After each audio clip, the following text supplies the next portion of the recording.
child everywhere. Hello, everyone, and welcome back to Grit and Grace, a literacy journey. Thank you so much for joining us for this episode, and I promise you, you will not be disappointed. In our two previous sessions with Dr. Reid Lyon, we have unpacked the history of the science of reading and the hard truth that, unfortunately, despite decades of research, it still hasn't reached classrooms at scale. And we addressed that the problem lies with implementation. Today's conversation is different, though. This conversation is going to be about moving forward. And today I'm excited to say we are adding another literacy expert to our conversation, and that's the amazing Dr. Lori Severino. In this episode, we plan to discuss what must change. What must leaders do differently? And how do we ensure that this work finally reaches every classroom so that every single student learns to read? So welcome, Reid. Welcome, Lori. It's great to have you both here this morning. Great to be here. Thanks for having us. You are so welcome. I am thrilled. So let's get started. Let's just dive right in. Let's start off, though, and let's take just a moment, let you both introduce yourself. And if you would, briefly explain your background. I know that's extensive, but briefly explain your background. And more importantly, what you're currently doing right now to advance literacy in our country. So, Lori, would you like to start off? Sure. So my background, I started off as a special education teacher in public schools. I was mostly a high school teacher, taught for 26 years, taught every grade except for kindergarten. And I always say those kindergarten teachers, oh my goodness, they have a deserve job. praise, don't they? Yeah. Yes. And from there, I went to higher ed because I realized I could make a bigger impact. I saw the training the teachers were having coming into school, the schools that I was teaching in. And it was probably, so this was around 2012. And so Reid's work had been out, we had known for, over a decade. And that wasn't happening. None of that information was coming out in the new teachers. So I went into higher ed. I went to Drexel University, my dream job. I ran the special ed program and brought in Wilson language training to the students and really started to make an impact there. And after 2022, I retired again. So and then here I am. I'm back at Drexel University running the Allied Hub, which that's Reid and I have come to work very closely around that. And Angie, we've gotten to know you better in that space because we are building an EDD program and a postmaster certificate around leadership in the science of reading and systems change. And I'm so glad you were talking about implementation because I really think it's the systems change that is going to make things different this time. I agree completely. I'm so excited about the program. Can't wait for it to come out. Reid? Well, hello, everybody. It's great Hello. to be here. You've heard me before, people listening, so just very quickly, I'm a neuroscientist by basic training, but I studied reading. I was trying to figure out what the brain does or doesn't do when we read or don't read well. And so to better understand that, I had to understand how kids learn to read. So I took education courses and I was a third grade teacher for just 1 year. That's not very much, but the kids said it was plenty. You need to go do something else because I had no idea what I was doing. But it certainly educated me on what limited reading does for youngsters, how it hurts their lives, how it hurts their futures. And so I devoted my career to understanding how kids learn to read, why many of the kids have difficulty, and how we can prevent that and what we can do about it. And I was at the National Institutes of Health for years, I designed and directed the NICHD Reading Research Network. And when you all say Reid's work, this is the work of hundreds of brilliant scientists. I was one person back in Bethesda, Maryland. There were hundreds of scientists around the country since 1985 that have been doing wonderful research. And it's that research we'll talk about.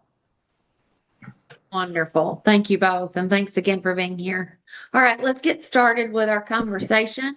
And listeners, I really want us just to have a conversation amongst the three of us. And I hope that it brings you insight into actually how to implement the science to lead to real change in your schools and in your classrooms.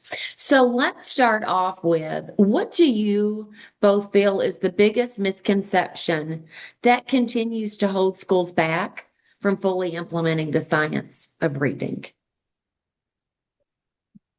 I can start out on that one. I think there are several misconceptions. The first one out of the box is that this is very complex work. I say that not to frighten people, but to provide a context that says we know a great deal. The issues in front of us revolve around the fact that what we know is not being implemented in classrooms with kids, teachers, and leaders. That is a long time issue. That is not something that's going to go away overnight. The gap between what we know about reading and what we help children with what we know about reading. And it's a complex endeavor. And there are many systems involved to help bring our science to actual practice. And today we'll probably talk about some of those. But if you just consider, as we're bringing the science to Drexel University, to our new programs there, we're finding that many people have been trained in reading and reading development from positions or from philosophical roots that were incorrect. And so, first of all, we have people working with kids doing the best they can, but having a background of knowledge that is not evidence-based, and that puts them at risk for really not understanding how to, number one, teach youngsters who are struggling in their reading, and also it places leaders at a disadvantage to not understand how they can best support those teachers. So when we have this gap between what we know and what we do, we have to realize that that is affecting children's lives, but it also affects teachers' lives and leaders' lives. They want to do the best job they can. We have to better understand how to get the information to them. That is going to be a multi-level process, and it's going to be very hard work. So this is not going to be easy. It's not. No. And I'm still, and you both know, I'm just appalled by the fact I taught 10 years before I knew there was a science behind what I was trying to do in the classroom, and wanted my highest I'd been able to reach, I believe, was 67% proficiency. But I wanted all of them. And I was being praised for that number and thinking, I've still got almost 30% not getting there. And then I was lucky. Dr. Vicki Gibson came into my life and started talking about the science. It wasn't even officially called the science of reading at that point, but she was talking about the science, and research says and evidence says. Lori, you want to add to that? I was the same exact way, 10 years teaching before I heard about the science, and we were a reading first district, but I was at the high school level. So it really didn't impact us at the high school, but because I was special ed, I had kids at the high school level that couldn't read or that were reading at the first, second, third grade level. So I needed to take some of that information and apply it at the high school level. Yeah. So it is hard work, and we all readily admit it's challenging work, but I want our message here to be today that it's possible and it's doable. So, what does real implementation actually look like at the school and district level, not in theory, but in practice? Who would like to start off with this one? I Well, can, yeah, Dr. Severino is a pro. no, I wouldn't say that, but I have been in places where they were trying to do it, and then working with places that are trying to do it. And Reid came to visit one of those places. I'll shout out to Ridley School District in Pennsylvania. And it looks messy, right? When they start, it looks very, very, very messy. But you have to put systems and structures in place to support what the teachers are doing. We've had plenty of teachers that are diving into the science, right? That are doing individual classrooms are changing. Maybe a grade level team is changing. But until the entire district or the building decides this is how we're going to run this ship, and this is what we're going to look for. And there's leaders at the building that are looking at the data and really identifying, is tier one working? Is it working for most of the kids? Because if it's not, that's where you start first, right? So, Right. but you also have to have universal screeners in place. How are you gonna get your data? Make sure it's consistent. Everybody's doing the same thing at the same time, and then you're looking at the data. The teachers know what to do with the data, right? So there have to be systems in place that support the data collection, having the right curricular materials and the programs that you're going to be implementing, having sufficient training on those, Mm. whatever you're putting into place, because you always have those early adopters. They're going to say, "Oh Yes. my gosh, this is exactly what I wanted to do. I can't wait to put it in place." And then you're going to have some that are going to say, "I'll do it because I might lose my job if I don't." And then you're going to have those that are going to be like, "I'm going to shut my door," and the materials never even get opened. And that process happens. And so you kind of have to meet them where they are. And when the teachers that have closed their doors start seeing what's happening in the data in the other Yes. classrooms, then you start to go, "Oh, wait a minute, let me look into this." So the leader really has a big piece to play in this, making sure, number one, the systems are in place, and number two, that there's follow through in the implementation. Yes. Angie, I had the pleasure of visiting Lori's Ridley schools. When I say Lori's Ridley schools, she was the primary person, or is the primary person that provides those educators with the knowledge to put in place what we know about reading development and reading instruction. So I get to the school, I go into about 11 or 12 classrooms, and this is what I see. I see kids highly engaged in Yes. instruction. This is direct and systematic instruction. Keep in mind that these children have had difficulty learning how to read. They didn't have the exposure of many kids to early language and early reading interactions. And so they've been struggling since they entered preschool.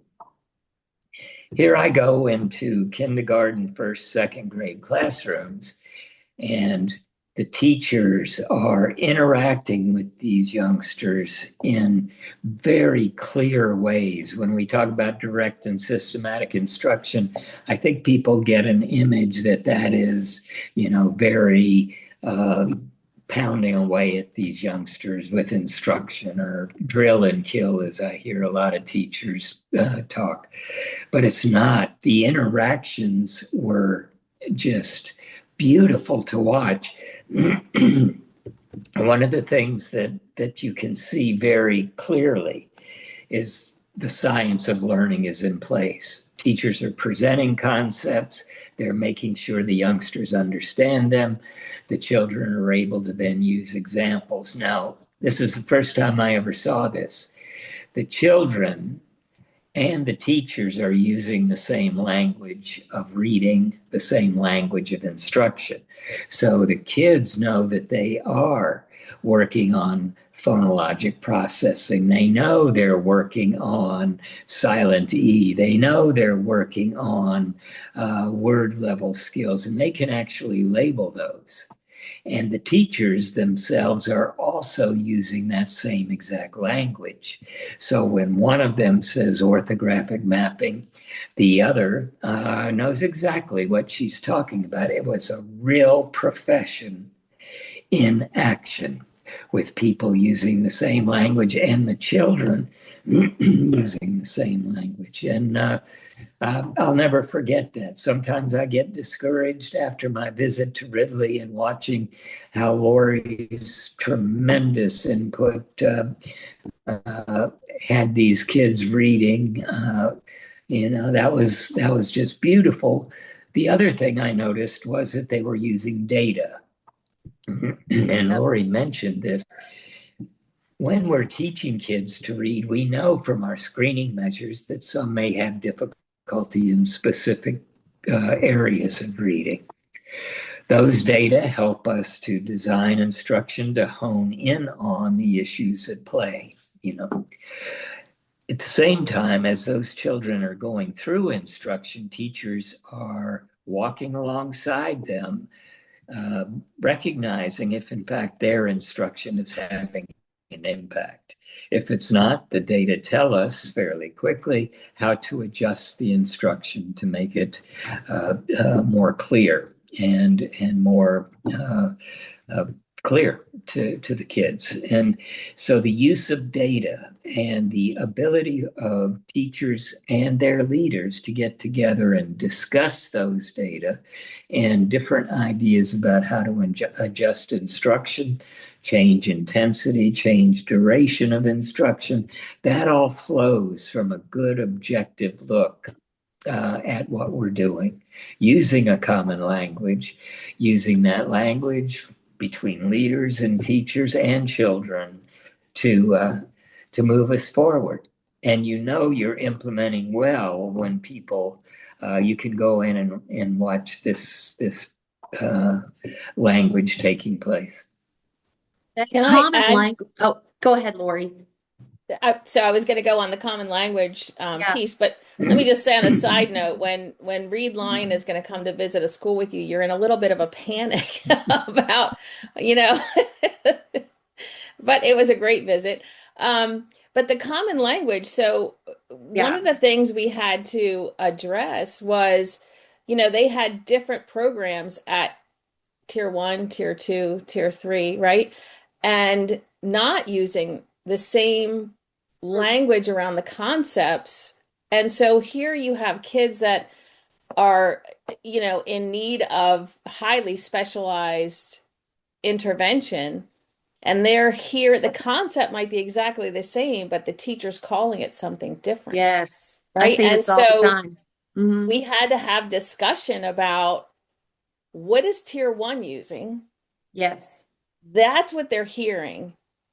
You're the adult in the tier three.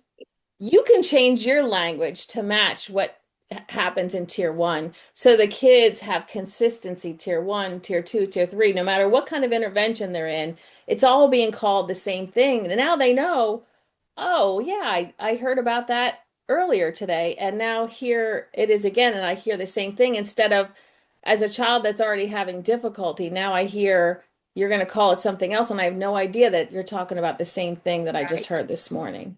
So there was Right. a whole discussion around we're the adults, we can change what we're saying. It's much easier that way than the kids realizing it's the same thing, but calling it something different. And I do feel like not only as a previous leader, but now as a full-time consultant, it's one of the first things that has to happen. It's one of the very first pieces. Everyone has to have that common language because it's so empowering to the students. And then I feel like it also becomes empowering to the teachers because Yes. then they feel like we're all doing the same thing. And then I feel like that's where that collective efficacy begins to really start blooming and growing. But you also brought out engagement. And I think that is one of the telltale look fors for when this is being done correctly. You have those students who are so actively engaged, not just compliant engagement, like they're sitting correctly on the rug, but I mean, they are actively engaged and then in the content. And then they too start using that academic language and that common language. I was just in a room this week, and again, I've shared part of this. I've shared some of their data with you before, but it's 100% free lunch, over 80% English language learners. You know, they were a targeted school. They've now exited that status. They've exited that state status just in a year. It's a different place. And these are students that had no foundation coming into school. And a lot of them come in maybe as a second grader, fourth grader, still not even able to speak the English language at all. And now they're all reading. But I heard something in a classroom. The teacher was explaining it, and she was going and she was doing checks for understanding. Very key component of explicit instruction. And the students did a turn in talk.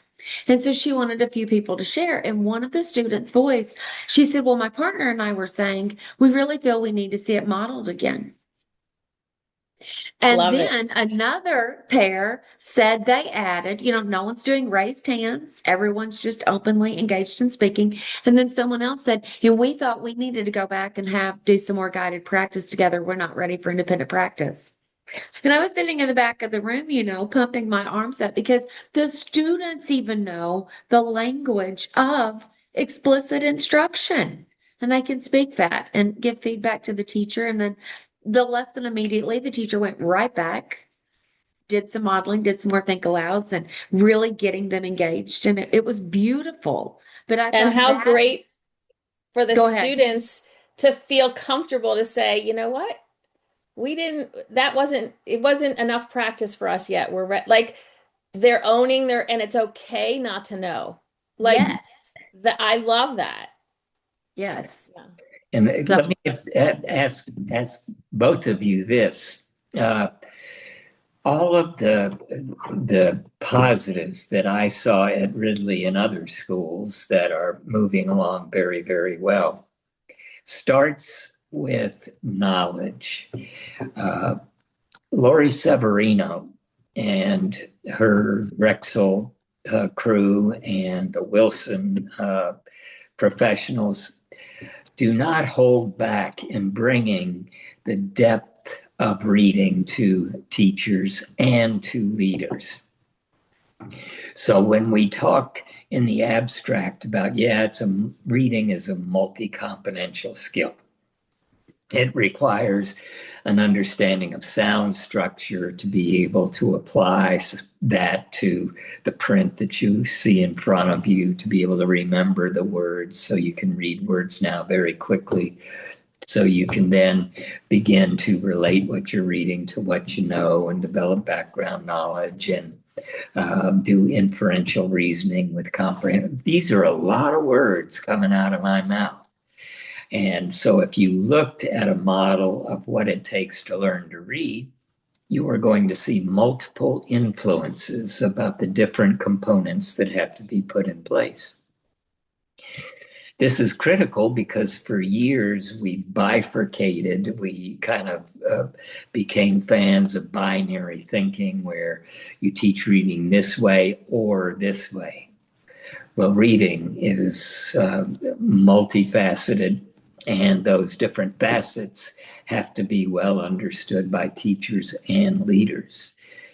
And as Lori moved into the professional development sphere that develops this. This is very serious work. And in doing that work, the building principals and the superintendent now are receiving a very clear knowledge base that we're not going to get very far unless we know our stuff. Right. And I can't emphasize enough when we're talking about implementation that the professional development must be not only evidence-based, but it must be presented and practiced and worked with just as we teach kids to read. We have to present the concepts. We have to check for understanding with teachers and leaders. We have to put it in place. We have to be there to support through coaching how the implementation is going. But I just want to stress that we have to have a very deep structure about the knowledge of reading. And that at Ridley I saw was so doable and guided the instruction, the assessment, and the leadership. And it can happen quickly if you have strong leadership in place. But those leaders, it's so important that they are in the work and leading the work and in those trainings. And then, like you said, Reid, going in and following up, and Laura, you mentioned this as well, having that level of expectation for implementation, but then coaching and supporting everyone through it. But if the leaders aren't doing it and guiding the work, it's not going to happen. You know, one teacher can't transform a school, but a leader and a team of teachers, then they can. But it takes strong leadership, and those leaders have to be in those classrooms. And I think in the trainings too. But as far as when you were talking about that professional development, and Lori, I know we've had this conversation before, but I think in a lot of PD, a lot of professional development, Reid, the piece that's missing too is the modeling. Like, we've got to stop telling teachers what to do and start showing them how to do it. It's a key component of learning.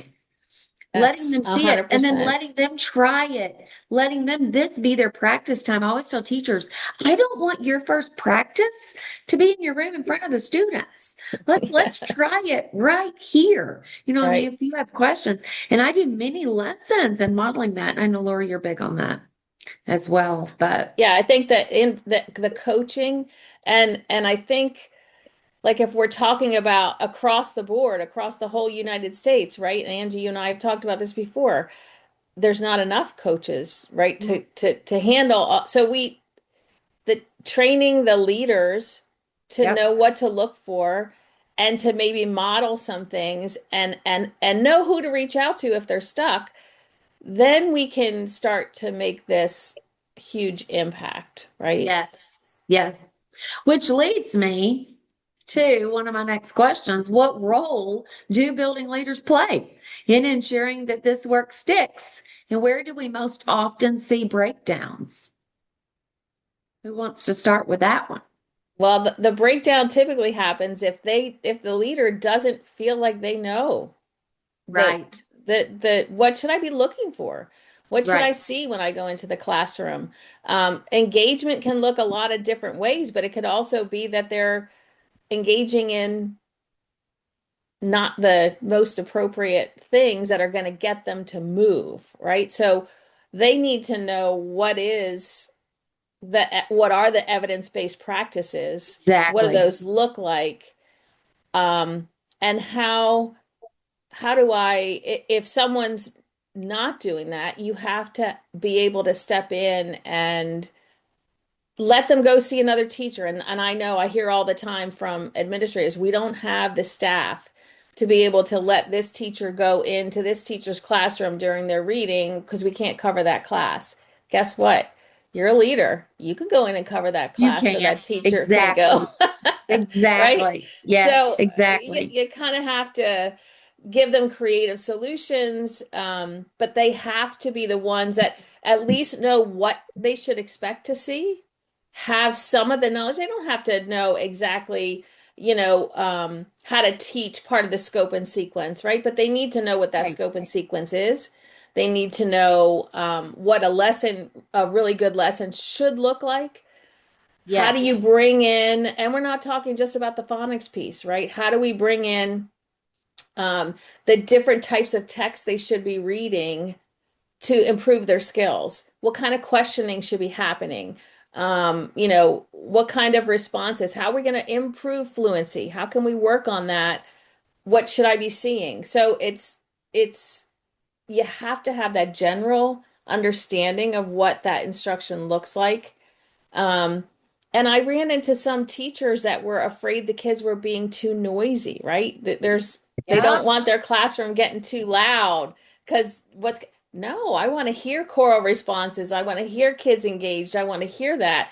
And that's a beautiful thing. So sometimes what principals expect, the teachers, if they expect, everything under control and everything calm and well, that might not be the most engaged learning, right? So they have to know what to see and then figure out ways for the teachers that are struggling. How can you support them? What do they need?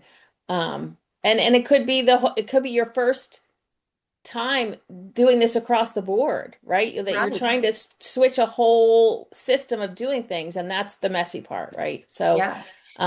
you have to take it in steps, but you have to lead. That's You do. basically it. You do. You have to be the instructional leader.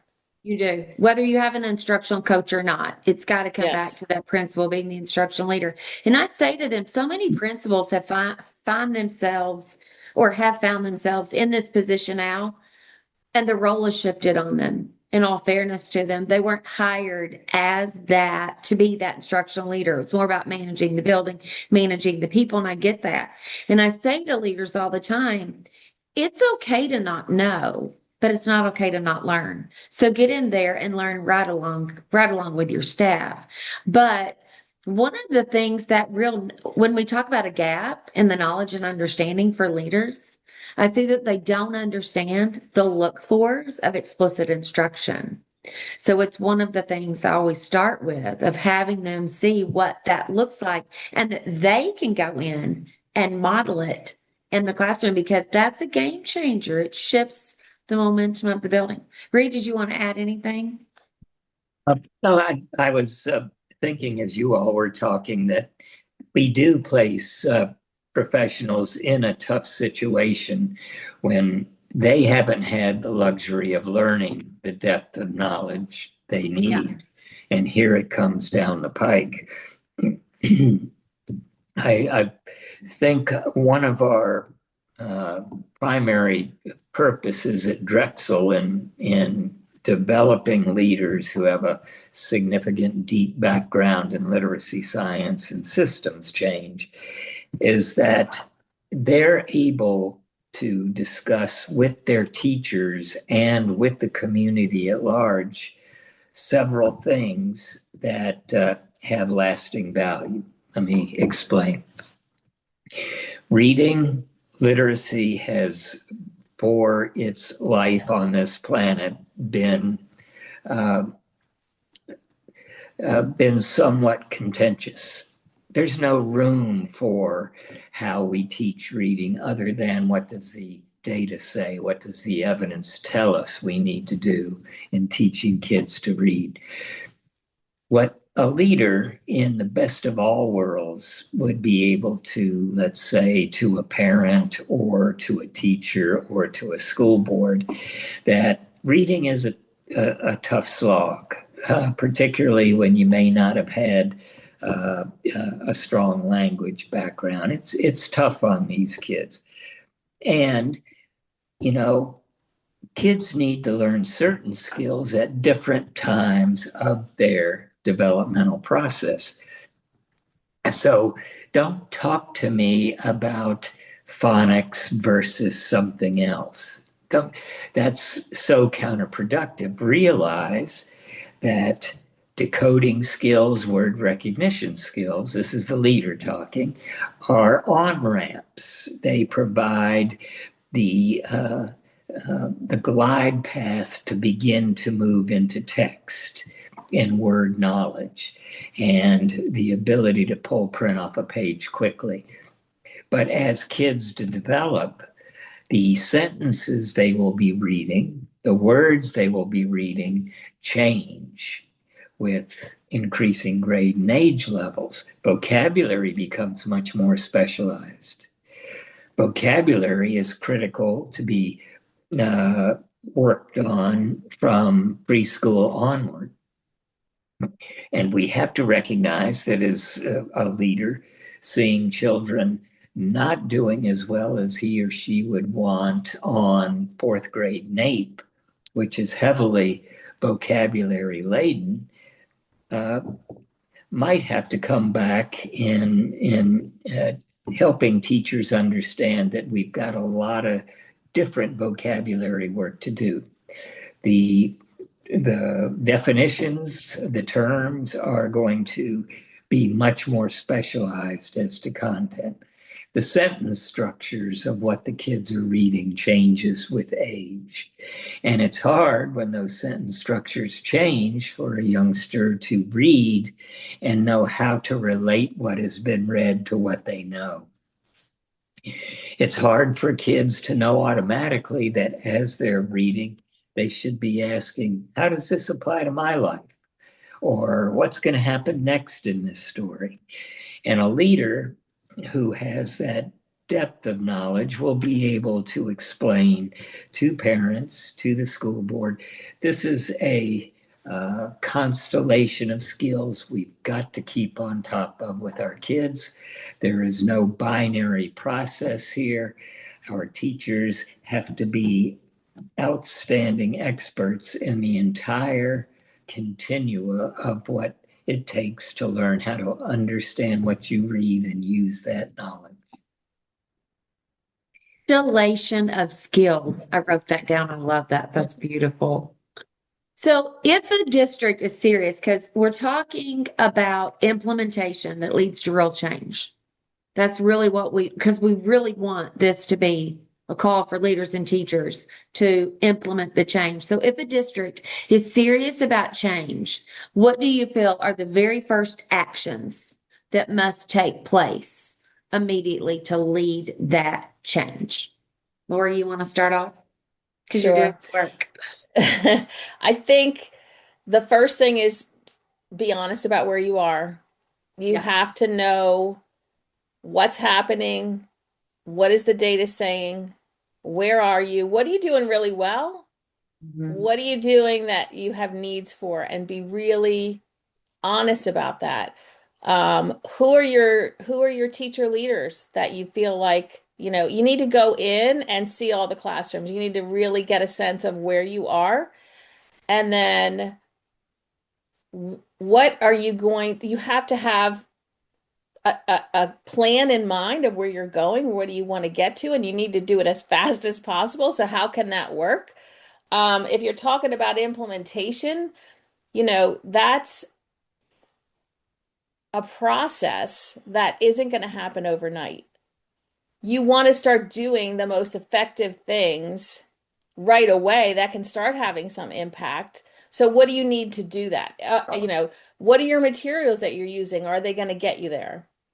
So again, you're really assessing where you are. Then look at your data. The number one question is your tier one working? Yeah. Because that's where you want to go first. That's going to be the biggest bang for your buck, right? You want 80% of your kids doing fine with tier one.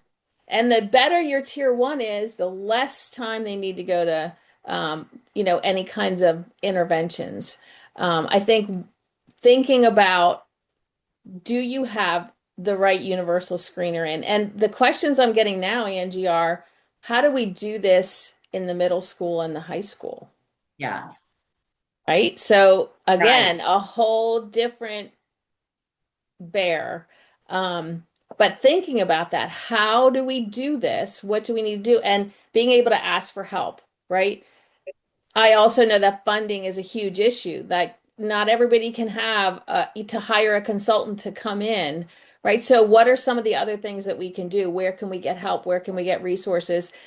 So At Drexel, we'll also have a hub, on a website hub that will have lots of free resources. Not this school year, not, but hopefully starting the plan is for October for it to be released on the web. So we'll have lots of resources on there. Angie, you're helping to build out some of those resources, which is awesome. And I think that was one way that higher ed could make an impact, right? How can we support the districts that want to do this work? How can we provide some resources that are going to be really effective? But you kind of have to know where you are, where you want to go, and then you have to ask, who are your leaders that really already know? Start using them, right? How can we do this? What can we change? But looking at your current systems and structures, and do the kids have enough time? Those kids that need tier 2 intervention or tier 3 intervention, is 15 or 20 minutes twice a week enough for them to move the data? You have to know how to look at your data and go, have they moved enough? Are we supporting them enough? How much more time? And how does this system support the time that they're allowed to have, that they should have, right? Let the kids determine how much time they need in that intervention based on how quickly they can move through things. But you also need to make sure the instruction they're receiving is explicit, direct, and along with the science of learning, right? That we're doing it in a way that they're going to learn it, and we're keeping track of that progress monitoring, which I know you've talked a lot about. But you have to be honest about where you are and not be afraid to start looking for help. Reid and I've talked to plenty of superintendents that went out there and learned it on their own. They just did it on their own. They just researched and sold a story, was like they heard it and they were like, oh my gosh, I have to start learning about this. And then when they start to see that, they changed their whole system. So it can be done. It can. And I think it's important too. I get this question a lot. I think it's important too that you don't have to wait till the systems are in place to then change universal instruction. You can do this work at the same time. Because that first system that you start with is universal instruction. So you can be building those systems where if you have some in place, because one of the systems is assessment, one's database decision making, one's collaboration. I don't know of a single school that isn't collecting assessments or administering assessments, collecting the data. And I don't know of a single school that doesn't have some time of collaboration. But are your systems moving the needle in your data? And if not, then you have a systems problem. But you don't have to wait till one is fixed to then start the other. It's messy work, but it can be done at the same time. Yes. One of the things I noticed in visiting where Lori has done a lot of great work in schools is that the leaders, by using themselves as an example, ask themselves, are what we doing aligned with the science of reading? What is it we are doing? Are we using all of the features, Angie, that you just talked about that are fundamental for increases in student proficiency? Do we have that knowledge base we've been talking about? This is a human endeavor, meaning teachers by no fault of their own, leaders by no fault of their own, have developed a knowledge base which may depart or not resemble what we actually know about reading. That's there, so what? Let's move on. The question now is, can we be honest and say, do we understand why direct and systematic instruction is non-negotiable? Do we understand why we have to progress monitor frequently, more frequently for more severely behind readers? Do we have the resources we need when we're teaching in our building to adjust instruction when our data tell us that we're not moving as rapidly as we would like with one kid, 10 kids, whatever. At the Ridley schools, what the leaders have made sure happens is teachers can call Dr. Lori Severino. She's like the on-call person. I don't know how she does it, but when teachers have questions, leaders, I think, need to be very responsive to having something in place where fairly quick feedback is available. Yep. They feel supported. They can ask questions. That's building the common language because they're speaking with Lori or another coach saying, we've got a breakdown here. And that coach will take the teacher through using the language of the science of reading and the science of learning, what they might adjust in that instruction. So just being very honest, this is where we are today in our own background knowledge. Here's where we'd like to go. How do we best implement things in place that can move us toward that goal? Radically accept where you are. I say to schools all the time, it's fine. Radically accept where you are. John Hattie gives us those 3 questions. Where are we? Where are we going? And how close are we to reaching our goal? I always say, where we are, it's just the answer to the first question, because the second question is, where are you going? So we aren't staying here. Radically accept wherever you are. If you don't know, it's okay, because we're not staying here. If the date is not the way you want it to be, it's okay, because it's not staying there. So where are we going to next? So what would you, thank you. Great. What would you say, though, to leaders? Because I hear this. And Lori, I think we had this conversation when we were at the summit together last year. I think that's where we were having it. We were in person. But what would you say to leaders who believe they're already, are you ready, doing the science of reading, but the data shows no change in impact? Because I hear that, and that's my fear. Lori, that's like one of my greatest fears. People are going to say, oh, but we've done the science of reading. And so you want to address that either of you? That I think that brings it back to just what I was talking about a few minutes ago, is the data doesn't lie, right? So now you have to dig a little deeper. What are the skills? What are the things that the kids, if you're 80, 90% isn't there, where is it? Where are they struggling? And then, okay, what's happening in those classrooms? What's going on? What can you see happening? But the biggest thing I see is they're not getting enough time in tier 2 and tier 3. And so they're not moving, right? It's like they can meet with a reading specialist, twice a week for 20 minutes, but by the time the kid really gets there from their other classroom, and then, they're waiting for a small group, now you're at 15 minutes, and then they have to go back early because, they have to get ready for lunch. So now you're really at 12 minutes. Look, the data isn't lying. Something's not working if those kids aren't moving. What is it that's not working? And it's usually either it's not the right support or intervention, or it's not the amount of time that they need in the intervention. They need a little more practice. They need more time to practice. If I go into a classroom, I will demonstrate showing a lesson where I'm having kids read or spell or work on sentence structure, and I might give 4 or 5 words, and I'm talking a lot in between. And then I might show that and give 10 or 15 words and do less talking and let the kids do more of the work. Yeah. And I say, who's going to have more improvement faster? And the light bulb goes off like, oh my gosh, yes, I'm giving the instruction.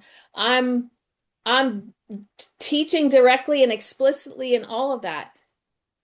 But I'm not giving enough examples. I'm not giving enough practice. Just like you said in that teacher was saying to you, Angie, like the kids were saying, I think we need it modeled more, right? Yes. Yeah. That's exactly what you're like.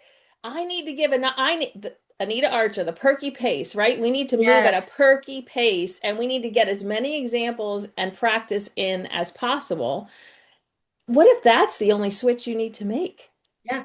How's And so that? often it is. So often, Yeah, Lori, it's the pace and it's not enough repetitions. right. It's increasing the number of repetitions, which you can do with that perky pace. But that I'm so glad that I'm so glad you brought out for listeners 2 days of intervention because so often I'll hear, oh, but we don't have blah, blah, blah because of the teacher something. And I'm always like, okay, that's a teacher issue or an adult, not teacher. That's an adult issue getting in the way of a student's needs. What should come first? We've got to Yep. stop allowing adult problems to stand in the way of students getting what they need. Sorry, that's a mini little soapbox of mine. That's kind of my hill to die on right I now. hear you. I wait, like I want the The And applause button. Angie, I know the great work you're doing with leaders, and Lori has brought up systems and structures a couple of times. Yeah. And we were visiting schools in Canada where here we had leaders from the superintendent on down in a particular province knowing very well the science of reading, the science of learning, and they were highly motivated to lead differently. And as part of that evolution, they began, superintendents and building leaders began to change systems and structures to provide more practice time, to provide more professional development time. Nothing was set in stone. What they said was, we are dedicated that every child will read. Everything depends upon reading. And I want to create a learning environment where the duration of instruction and the intensity of instruction has the highest opportunity to have its impact. And those systems and structures sometimes are not seen as malleable, but I've seen in Lori's schools, I've seen across the country where leaders do lead. They actually take risks. They say, Yeah. okay, the data are not showing us improvement in the manner that we would like.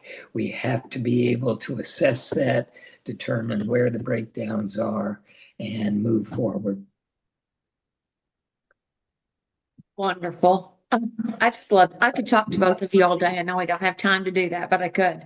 So if we fast forward 5 years, because I know we're all very hopeful people.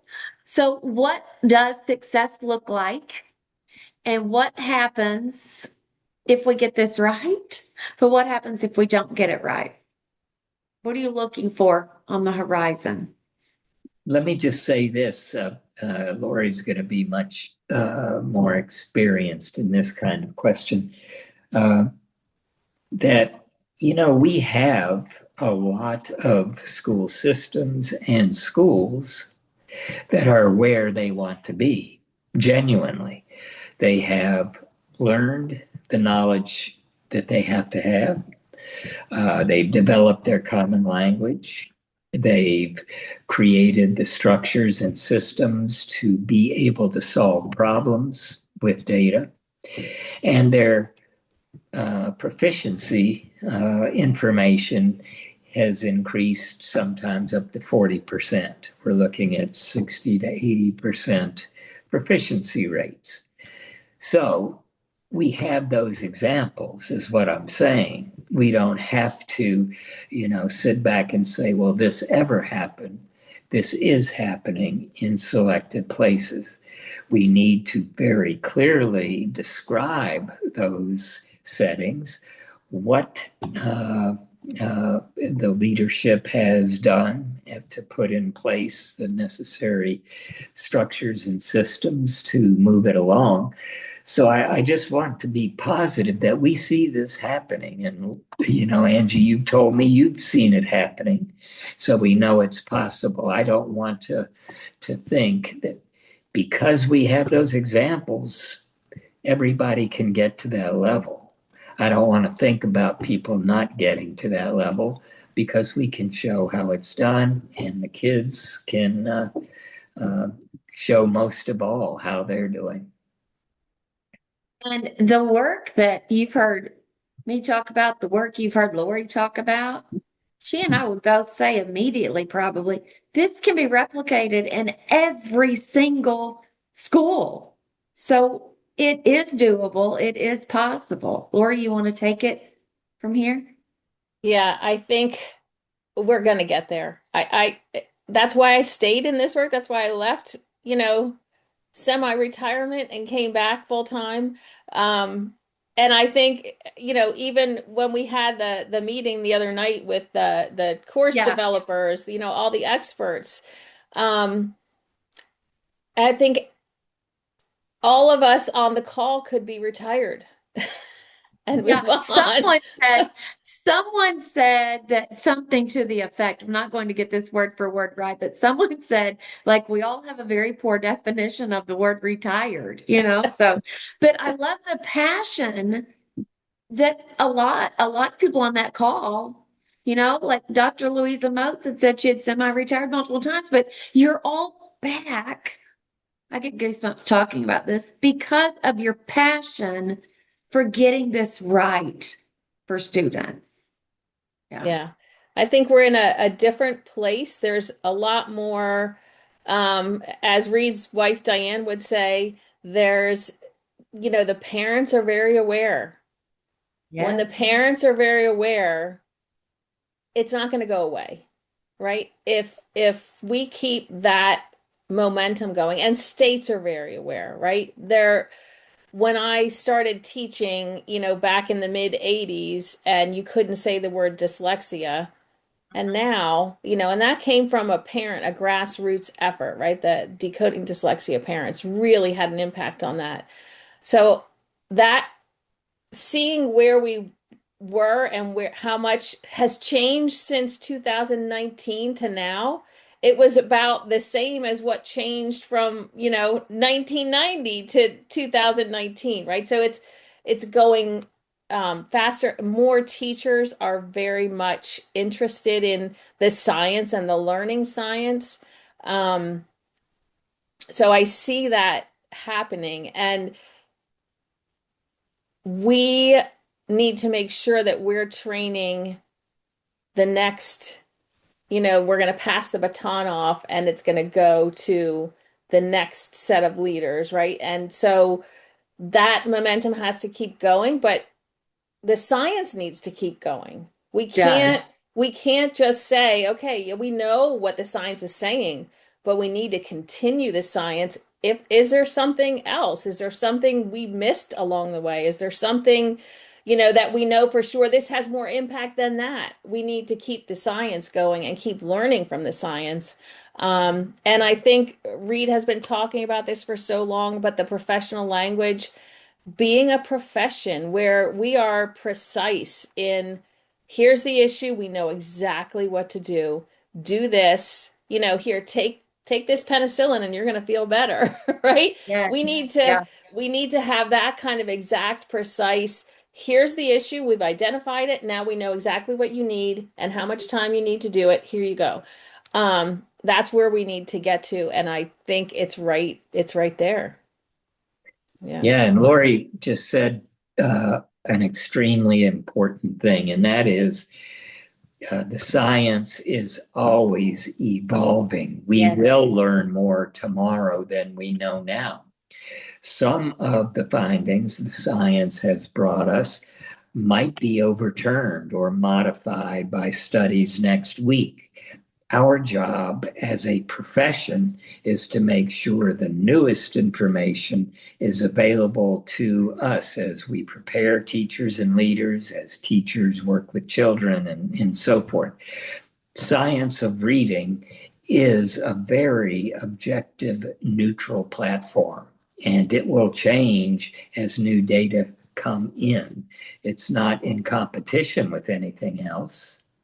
It's a body of knowledge that we can access and feel trust toward that body of knowledge. You so eloquently explained that in our first episode. That was episode 21. So thank you for re-bringing that up because it is so important that it is ever changing. And you said, I think it was episode 1, our second part comes out next week, but I think it's in the first episode when you said we have to know our stuff. We have to know our stuff. And that stuff might be changing, but we have to know our stuff. I love Yeah. that. And we need So, to make it happen faster than 17 to 20 years, the research yeah, to practice, right? So I think we're right. getting better at that too. Mhm. But that's on, that's where we can have an impact is getting that and translating it, helping teachers to understand what that research says. Yes. Yeah. And we have groups that are doing that. Like the Reading League now has their summit where I feel like they're really pushing out that new stuff. We were all there at that last one, and really pushing that out and getting that information out to people, the right information and the latest research and the newest findings. So I want the listeners in closing just to hear from you because you're both outstanding legends, might I say, giants, experts in the field. What is one message that you just want to leave? This has been a 3-part series. So what's one message you just want to leave the listeners, the educators with? Well, it's not to sound maudlin, but it is about children's lives. It is about the quality of their life and thus the quality of our communities and the quality of our world. When I was teaching the 3rd grade and failing, and I saw that pain on the children's face and the embarrassment and the shame when they weren't able to read proficiently, that had a large impact on my acceptance of myself as an education professional, but it paled in terms of what the children were facing. And I just want to make sure that our data becomes the child's representative. That when we see how kids are doing, we see that kid's face. Wow.